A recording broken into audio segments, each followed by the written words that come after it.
नमस्कार है मित्राणी।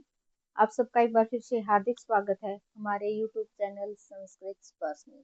I hope आप सब स्वस्थ होंगे और मस्त होंगे। मैं उम्मीद करती हूँ कि जो हमारी चंडीगढ़ वैकेंसी के लिए जो हमारी सीरीज हमने स्टार्ट की हुई है, उसकी जो हमने वीडियोस डाल रखी है वो आपने देख ली होंगी। देखिए, हमारे पास एक पिछली बार का सिलेबस तो है, लेकिन अब की बार जो वैकेंसी आएंगी उसका सिलेबस आएगा, उससे पहले हम जो अपना ग्रामर वाला पोर्शन है वो हम कंप्लीट करके रख लेते हैं। क्योंकि आपका सिलेबस 100 नंबर का है और 100 नंबर में से आपकी ज्यादातर आपकी ग्रामर और आपकी एनसीईआरटी की बुक्स ज्यादातर 9th और 10th में से क्वेश्चन पूछे गए थे पिछली बार। ठीक है। आपकी वैकेंसी आने के बाद और उसका सिलेबस आने के बाद हम अपना जो साहित्य वाला है हम वो वाला हमारा पोर्शन कर लेंगे, उससे पहले हम अपना व्याकरण वाला कंप्लीट करके रख लेते हैं। आप में से किस किस का स्टेट क्लियर हुआ भी अपना कमेंट करके बता देना प्लीज। ठीक है। तो आपका ज्यादा टाइम वेस्ट न करते हुए हम अपने आज की वीडियो को हम स्टार्ट करते हैं। देखिए, हमने पिछली वीडियो में स्टार्ट करके थे अपने कारक कारक में हमने दो विभक्तियों तक कर लिया था। ठीक है, कुछ काम आ गया था भाई तब तो हमें अपनी वीडियो को बीच में ही ड्रॉप करना पड़ा। उसके बाद फिर मुझे टाइम नहीं लगा भाई, इसके लिए हम सॉरी। ठीक है। तो आज हम करते हैं अपनी तृतीय विभक्ति यानी कि करण कारक। देखिए, तृतीय विभक्ति करण कारक क्या होता है। एक होता है आपका संज्ञा सूत्र, एक होता है आपका विधि या विभक्ति सूत्र। इनको आपको पूरी तरह से याद रखना भाई कि आपका विधि सूत्र कौन सा है और संख्या सूत्र कौन सा है। ठीक है। देखने को तो हम तृतीय विभक्ति में साधक तमम करणम ये भी देखते हैं और कर्तृकरणीय तृतीया ये भी देखते हैं। फिर हमें ये ध्यान नहीं रहता कि इनमें से संख्या सूत्र कौन सा है और विधि सूत्र कौन सा है। पढ़ने के तो हम दोनों पढ़ के जा चुके होते हैं। ठीक है। तो आपका संख्या सूत्र कौन सा है, साधक तमम कर्णम। कौन सा है, साधक तमम कर्णम। यानी कि कर्ता अपनी क्रिया सिद्धि के लिए जिस साधन का प्रयोग करता है उस साधन की क्या होती है, आपकी करण संज्ञा होती है। विधि या विभक्ति सूत्र कौन सा आपका, कर्तृकरणीय से तृतीया। यानी कि कर्ता व करण में तृतीय विभक्ति होती है। कर्ता यानी कि जो आपका क्रमवाच्य और भाववाच्य होता है उसके अंदर, और करण में आपकी कौन सी विभक्ति होती है, आपकी तृतीय विभक्ति आपकी होती है। ठीक है। संस्कृत व्याकरण में कर्तृवाच्य का कर्ता क्या होता है, उक्त होता है, और क्रम क्या होता है, अनुक्त होता है। जो आपका कर्तृवाच्य है ना उसके अंदर कर्ता तो क्या होता है आपका उक्त होता है, और क्रम क्या होता है इसके अंदर आपका अनुक्त होता है। क्योंकि क्रिया कर्ता के अनुसार ही प्रयुक्त होती है। ठीक है। जहां क्रिया जिसके अनुसार लगती है उसको क्या कहते हैं, उसको उक्त कहते हैं। ठीक है। क्रमवाच्य और भाववाच्य में क्रिया किसके अनुसार लगती है, क्रम के अनुसार और भाव के अनुसार लगती है, तो वहां पे ये क्या होते हैं, आपके उक्त होते हैं। और जो आपका कर्ता होता है वो क्या होता है, वहां पे अनुक्त होता है। ठीक है। क्रमवाच्य व भाववाच्य में कर्ता क्या होता है, आपका अनुक्त, और क्रमवाच्य का क्रम क्या होता है, आपका उक्त होता है। ठीक है। उक्त क्या होता है, जिसके अनुसार क्रिया लगती है, जिसके अनुसार आपकी क्रिया लगती है। और अनुक्त क्या होता है, जिसके ऊपर क्रिया का कोई भी प्रभाव नहीं पड़ता, उसको क्या कहते हैं, अनुक्त कहते हैं। ठीक है। अनुक्त को हम क्या और क्या बोल सकते हैं, अनविहित। ठीक है। जो आपका स्टेट का एग्जाम गया था उसमें पूछे रखा था भाई। ठीक है। कि क्रमवाच्य में कर्ता में कौन सी विभक्ति लगती है आपकी। ठीक है। तो हमने वहां पे कौन सी बोला था, आपकी तृतीय विभक्ति बोला था। लेकिन उन्होंने रिवाइज आंसर की दी है उसमें फिर उन्होंने आंसर गलत लगा रखा है इसके अंदर। ठीक है। देखिए, हम इसको एक टेबल के अकॉर्डिंग देख लेते हैं। वाच्य, कर्तृवाच्य में कर्ता क्या होता है, प्रथमा विभक्ति लगती है। इसके अंदर क्या होता है आपका उक्त होता है, और क्रमवाच्य क्या होता है, अनुक्त होता है। ठीक है। कर्तृवाच्य में कर्ता में तो लगती है आपकी प्रथमा विभक्ति, क्रम में लगती है आपकी द्वितीय विभक्ति, और क्रिया किसके अनुसार लगती है, आपकी कर्ता के अनुसार। क्रमवाच्य में कर्ता क्या, इसके अंदर विभक्ति कौन सी लगती है, तृतीया विभक्ति, और क्रम में कौन सी लगती है, आपकी प्रथमा विभक्ति, और क्रिया किसके अनुसार होती है, क्रम के अनुसार। ठीक है। और भाववाच्य में भी कर्ता में कौन सी विभक्ति होती है, आपकी तृतीय विभक्ति होती है, और क्रिया होती है आपकी प्रथम पुरुष से एक वचन की। ठीक है। ये टेबल याद रखना भी। ठीक है। स्टेट में आपका एग्जाम आपका एक क्वेश्चन यहाँ से पूछा जा चुका है अभी फिलहाल। अतः इस आधार पर उक्त कर्ता में प्रथम विभक्ति, अनुक्त या अनविहित कर्ता में होती है आपकी तृतीय विभक्ति, अनुक्त क्रम में विभक्ति होती है आपकी द्वितीय, और उक्त क्रम में होती है आपकी प्रथमा विभक्ति। ठीक है, जैसे एग्जाम्पल देख लेते हैं हम कुछ। राम के द्वारा बाण से मारा गया बाली, रामेण बाणेन हतो बाली। ठीक है, वह वाहन से जयपुर जाता है, किससे जाता है, वाहन से, स वाहनेन जयपुरम गच्छति। ठीक है, ये आपके कुछ एग्जाम्पल है बेसिकली। और हमारी तृतीय विभक्ति कैसे कहाँ पे लगती है, जैसे शरीर के किसी अंग में कोई विकार होता है, वहां पे आपकी तृतीय विभक्ति लगती है। जैसे पूछा जा चुका है भाई, स पादेन खंजय, यहाँ पे पादेन में तृतीय विभक्ति किस सूत्र से लगती है, किस सूत्र से लगी है आपकी, ये नाम विकार से। जिस किसी व्यक्ति की पहचान उसके अंग विकार से होती है, उसे उस अंग की क्या होती है, आपकी कर्ण संज्ञा होती है, और उस अंग में तृतीय विभक्ति आपकी होती है। वह पैर से लंगड़ा है, स पादेन खंजय। वह कान से बहरा है, स कर्णेन बधिर है। वह आंख से काणा है, स अक्षणा काण है। ठीक है, ये कई बार पूछा जा चुका भाई, स अक्षणा काण है। यहाँ पे तृतीय विभक्ति किससे सूत्र से लगी है आपकी, ये नाम विकार से। और तृतीय विभक्ति आपकी कहाँ लगती है, इत्थम्भूत लक्षणे, यहाँ यानी कि जहां पर व्यक्ति की विशेष लक्षण से पहचान की जाती है, वहां पे आपकी कौन सी विभक्ति लगती है, आपकी तृतीय विभक्ति लगती है। जैसे वस्त्रों से में पता चलता है कि भगवा माला पहन रखा है, तो हम कह देते हैं कि ये बाबा जी हैं। ठीक है, जैसे हम पुलिस वाले की वर्दी से पहचान सकते हैं कि ये भाई पुलिस वाला है। ठीक है, जैसे हम तपस्वियों को उसकी जटाओं से पहचान होती है कि ये एक तपस्वी है। ठीक है, किसी ने चोटी रख रखी है, तो हम देखते हैं कि भी वह चोटी से क्या है, पंडित है। ठीक है, यानी कि किसी विशेष लक्षण से अथवा चिन्ह से जिस कर्ण की संख्या होती है, उस लक्षण में क्या होती है, आपकी तृतीय विभक्ति होती है। वह जटाओं से तपस्वी है, स जटा भी ताप से, किस सूत्र से, इत्थम्भूत लक्षण से। क्लियर यहाँ तक। ठीक है, स वस्त्रेण सैनिक है, स पुस्तकें छात्र है, स सिखिया पंडित है। ये भी एग्जाम में कई बार पूछा जा चुका भी, स शीर्षा खलवाट है। ठीक है, वह शीर्ष क्या है, गंजा है। ये विकार हुआ ना, तो ये क्या है आपका, ये नाम विकार है। हेतु, हेतु काल में तृतीय विभक्ति होती है जब किसी वाक्य में हेतुवाचक शब्द का प्रयोग हो, तो उसमें क्या लगती है, आपकी तृतीय विभक्ति आपकी लगती है। ठीक है, जैसे वह अध्ययन के कारण यहाँ रहता है, किस कारण यहाँ रहता है, अध्ययन के कारण। स अध्ययनेन अत्र वसति, विद्या से यश प्राप्त होता है, विद्या यश लभ्यते। पुणे से हरि को देखा, पुणेन हरिम दृष्ट। ठीक है, दंडेन घट है, यानी कि यहाँ पे घट का हेतु क्या है, दंड है। इस कारण दंड में आपकी कौन सी विभक्ति हुई, आपकी तृतीय विभक्ति हुई है। ठीक है, अपवर्गीय तृतीया, यानी कि जिस किसी वाक्य में कालवाचक मार्गवाचक शब्दों में फल की प्राप्ति हो रही हो, तो वहां पे कौन सी विभक्ति लगती है, आपकी तृतीय विभक्ति आपकी लगती है। पूछा जा चुका है कि जहां पे फल की प्राप्ति हो रही हो, तो उसमें तृतीय विभक्ति कौन सी सूत्र से लगती है, जहां पे फल की कामना की जाती है, वो कौन सा होता है आपका, अपवर्गीय तृतीया। फल की कामना जहाँ की जाती है, कौन से सूत्र से की जाती है, अपवर्गीय तृतीया। ठीक है, क्रोसेन अनुवाक को अधीते। ठीक है, उसने कोस भर में अनुवाक पढ़ लिया। मासेन अनुवाक को अधीते। ठीक है, उसने महीने भर में अनुवाक पढ़ लिया।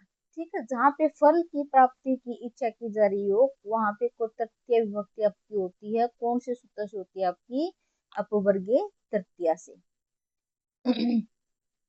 ठीक है, नेक्स्ट है आपका वार्तिक प्रकृत्याधिप उपसंख्यानम, यानी कि प्रकृति गण की जो शब्द होते हैं आपके, जैसे प्रकृति हो गया, स्वभाव हो गया, जाति हो गया, गोत्र हो गया, सुख दुख हो गया, द्विद्रोण हो गया, इनमें आपकी कौन सी विभक्ति लगती है, आपकी तृतीय विभक्ति आपकी लगती है। कौन से सूत्र से, प्रकृत्याधिप उपसंख्यानम से, प्रकृत्याधिप उपसंख्यानम से। ठीक है, वह प्रकृति से साधु है, सह प्रकृत्या साधु अस्ति, स स्वभावेन सरलः अस्ति, स जात्यः ब्राह्मणः अस्ति, स गोत्रेण मिश्र है अस्ति। इन सब जो आप पे प्रकृति दर्शाई जाती है आपकी, कि आपकी क्या जाति है, कैसा स्वभाव है, आपका गोत्र क्या है।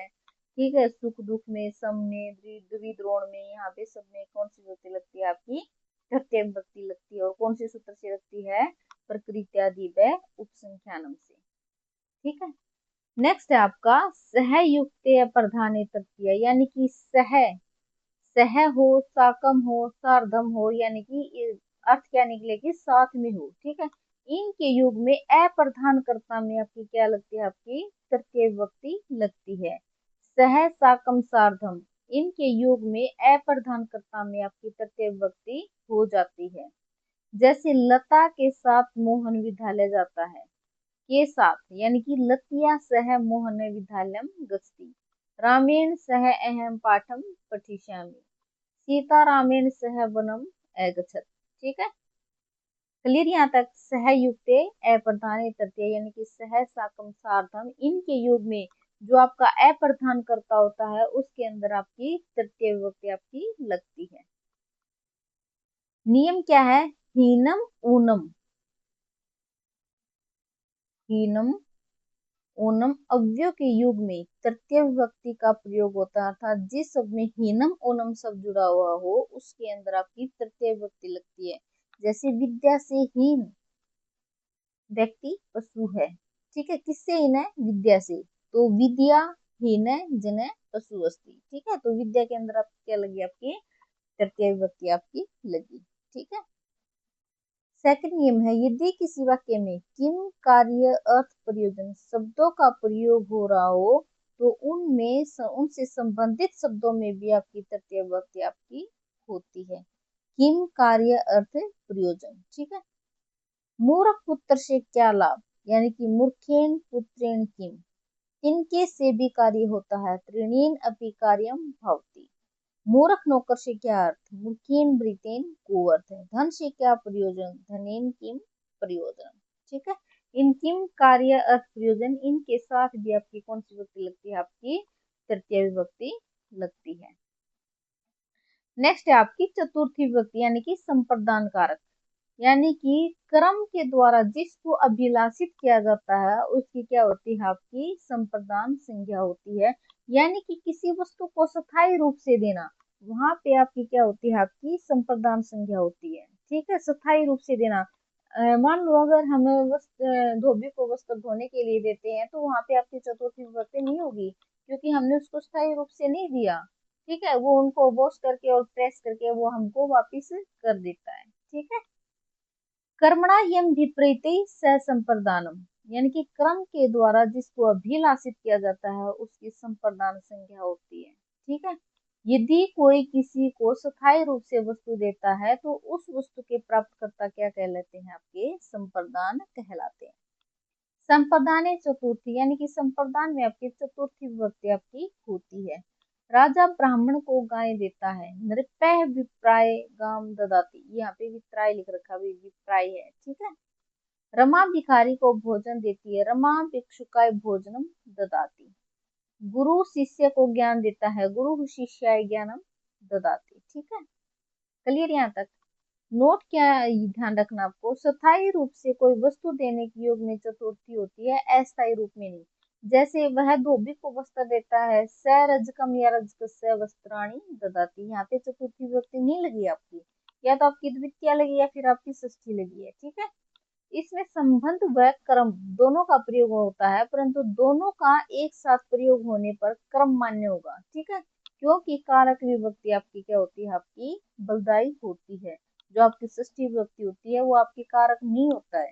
ठीक है, तो इसके अंदर आपका अगर दोनों ही आपके ऑप्शन में आ जाते हैं तो आप रजकम को चुनोगे। ठीक है, स रजकम वस्त्राणि ददाति।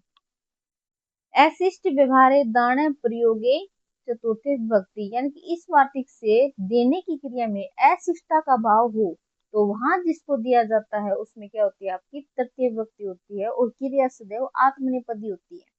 ठीक है, जहाँ पे अशिष्टता का भाव, यानी कि कामुक दासी को धन देता है, कामुक है दासा धनम, इससे यहाँ पे आपकी कौन सी विभक्ति लग गई है? आपकी तृतीय विभक्ति आपकी लगी है। ठीक है, अशिष्ट व्यवहार में अगर अशिष्ट व्यवहार में आपका देने का प्रयोग हुआ हो तो वहां पे आपकी तृतीय विभक्ति लगेगी, न कि चतुर्थी। ठीक है, अगर पत्नी को तो हम शिष्ट व्यवहार में देते हैं धन, ठीक है, तो यहाँ पे आपकी कौन सी लगेगी, आपकी चतुर्थी विभक्ति लगेगी। और क्रिया कौन सी लगेगी इसके अंदर, आपकी प्रश्नपदी।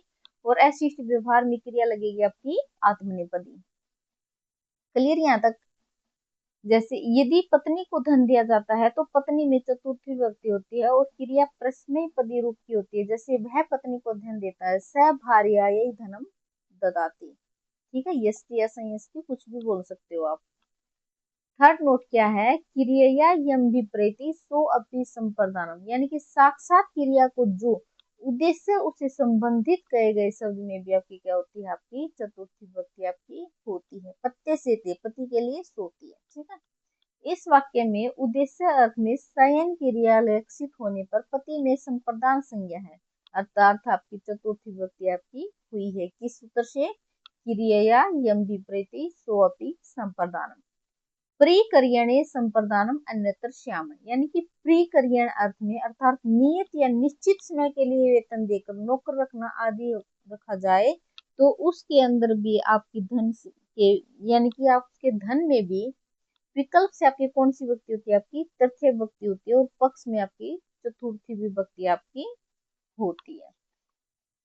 जैसे एग्जाम्पल देखोगे ना उससे आपको क्लियर हो जाएगा। जैसे उसने 100 रुपए देकर मोहन को खरीदा, स सतेन सताय मोहनम करीते।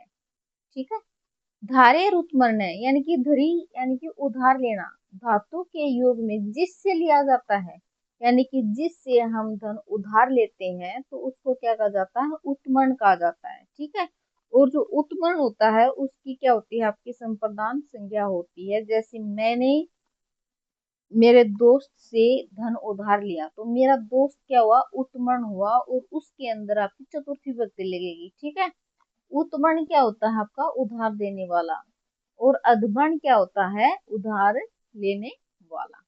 ठीक है, उत्मर्ण तो क्या होता है, उधार देने वाला, और अधमर्ण क्या होता है, उधार लेने वाला यानी कि कर्ता।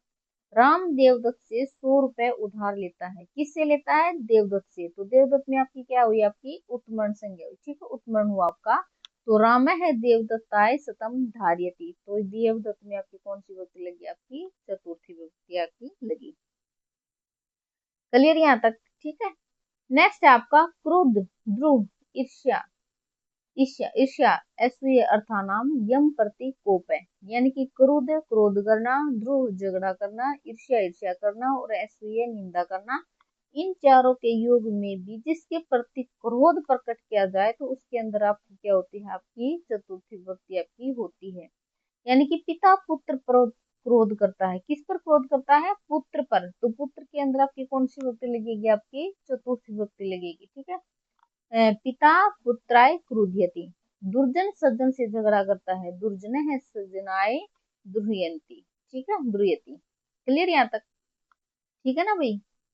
उपयुक्त धातु के पूर्व में यदि उपसर्ग का प्रयोग हो तो क्रुद्ध द्रुह स्पृष्ट अस्पृष्ट योग सूत्र संप्रदान पर क्रम संज्ञा होती है, अर्थात चतुर्थी विभक्ति के स्थान पर आपकी द्वितीय विभक्ति आपकी लग जाती है। ठीक है, अगर क्रुद्ध है द्रुह है इनके साथ में अगर पहले उपसर्ग लग जाता है तो आपके लगेगी आपकी द्वितीय विभक्ति। पिता पुत्रम अभिक्रुध्यति। ठीक है, पिता पुत्रम अभिक्रुध्यति, यानी क्रुद्ध से पहले आपका उपसर्ग क्या लगा, अभी, तो इस वजह से पुत्र के अंदर आपकी क्या आई, आपकी द्वितीय विभक्ति आपकी आई। ठीक है, अगर उपसर्ग नहीं है अकेला क्रुद्ध है तो पुत्र के अंदर आपकी लगेगी आपकी चतुर्थी विभक्ति। ठीक है, नेक्स्ट है रुच्य अर्थानाम प्रियमाण, यानी कि रुच अच्छा लगना अर्थ वाली धातु के योग में आपके कर्ता में आपकी क्या लगती है, आपकी संप्रदान संज्ञा लगती है। हरि को भक्ति अच्छी लगती है, किसको अच्छी लगती है, हरि को, तो हरिये भक्ति रोचते। गणेश को मोदक अच्छे लगते हैं, गणेशाय मोदकानी रोचनते। ठीक है, तो इसके अंदर कर्ता में आपकी क्या लगी है, आपकी चतुर्थी विभक्ति आपकी लगी है। ठीक है, नेक्स्ट है सप्रिय इप्सितम कर्म, यानी कि सप्रिय चाहना अर्थ वाली धातु के योग में जो आपके इप्सित पदार्थ हैं, जो कर्म है उनकी आपकी क्या होती है, आपकी क्रम संख्या आपकी होती है। सीता पुष्पों को चाहती है, सीता पुष्पे प्रियति, मैं पढ़ना चाहता हूँ, अहम पठनाय स्पृहामि। बालक खेलना चाहते हैं, बालकाः क्रीडनाय स्पृहन्ति। ठीक है। नेक्स्ट है नमः स्वस्ति स्वाहा स्वधा अलम वसत योगाश्च। ठीक है, इंपॉर्टेंट है भाई। नमः है प्रणाम, स्वस्ति यानी कि कल्याण, स्वाहा यानी कि आहुति देना, स्वधा यानी कि तर्पण।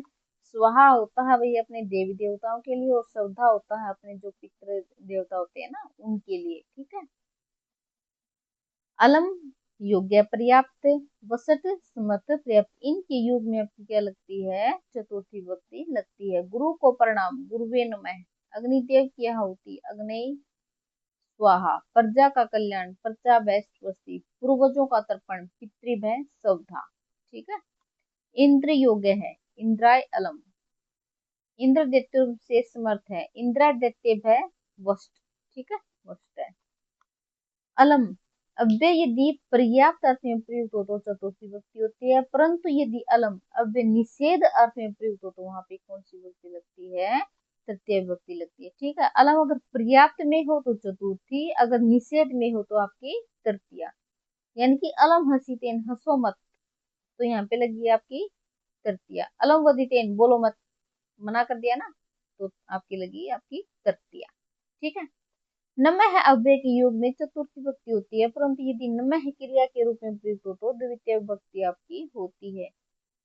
शिष्यम शिष्य गुरुम नमस्कृति, यानी कि शिष्य गुरु को क्या करता है, प्रणाम करता है। ठीक है। तो यहाँ पे क्रिया के रूप में आई है, क्रिया के रूप में आई है, तो यहाँ पे लगी है आपकी गुरु के अंदर आपकी द्वितीय विभक्ति। ठीक है, क्लियर यहाँ तक। नेक्स्ट है तादर्थ चतुर्थी वाच्य। जब किसी प्रयोजन के लिए कोई कार्य किया जाता है तो उस प्रयोजन वाचक में चतुर्थी विभक्ति होती है। बालक दूध के लिए रो रहा है, बालकः दुग्धाय क्रदन्ति। किसी प्रयोजन के लिए कोई कार्य किया जाता है, ठीक है, तो उसमें आपकी क्या होती है, चतुर्थी विभक्ति लगती है। वह मुक्ति के लिए हरि को बसता है, किसके लिए बसता है, मुक्ति के लिए, तो स मुक्त ये हरिम भस्ती। यहाँ स्तंभ के लिए लकड़ी है, अत्र युपाय दारुहु अस्ति। मैं पढ़ने के लिए जयपुर में रहता हूँ, अहम पटनाय जयपुरम अधिवसति। कुम्हार मटके के लिए मिट्टी लाता है, किसके लिए, मटके के लिए। कुम्हार कुम्हकाय, कुम्हकार कुंभाय मृतिकाम आनयति। ठीक है, यहाँ तक हो गई आपकी भाई चतुर्थी विभक्ति कंप्लीट। नेक्स्ट हम करेंगे अपनी पंचमी विभक्ति। ठीक है, षष्ठी विभक्ति और आपकी सप्तमी विभक्ति। तो कल अपने जो कारक वाला टॉपिक है वो आपका कंप्लीट हो जाएगा। अगर आपको लगता है कि मेरी वीडियोस आपके लिए हेल्पफुल है तो प्लीज मेरे चैनल को लाइक शेयर और सब्सक्राइब जरूर कर दीजिए, और जिसका भी एस्टेट क्लियर हुआ है तो प्लीज मेरे कमेंट में करके आप बता दीजिए। फिर मिलते हैं कल अपने इसी के नेक्स्ट पार्ट के साथ। देखिए, जब तक आपका कोई नोटिफिकेशन नहीं आ जाता है तब तक अपना जो ग्रामर वाला पोर्शन है वो हम कंप्लीट करके रख लेते हैं। और जो आपकी नाइन्थ और टेंथ की जो आपकी एनसीईआरटी की बुक्स हैं उसमें से जो इम्पोर्टेंट है उनको मैं एक पेज पे राइट डाउन करके आपको भेज दूंगी भाई। ठीक है, वो मोस्ट इम्पोर्टेंट है भाई। अब की बार का तो पता नहीं, लेकिन पिछली बार लगभग 20-22 क्वेश्चन उसमें से पूछे जा चुके हैं। ठीक है, फिर मिलते हैं भाई कल, तब तक के लिए आप सब अपना ध्यान रखना। धन्यवाद।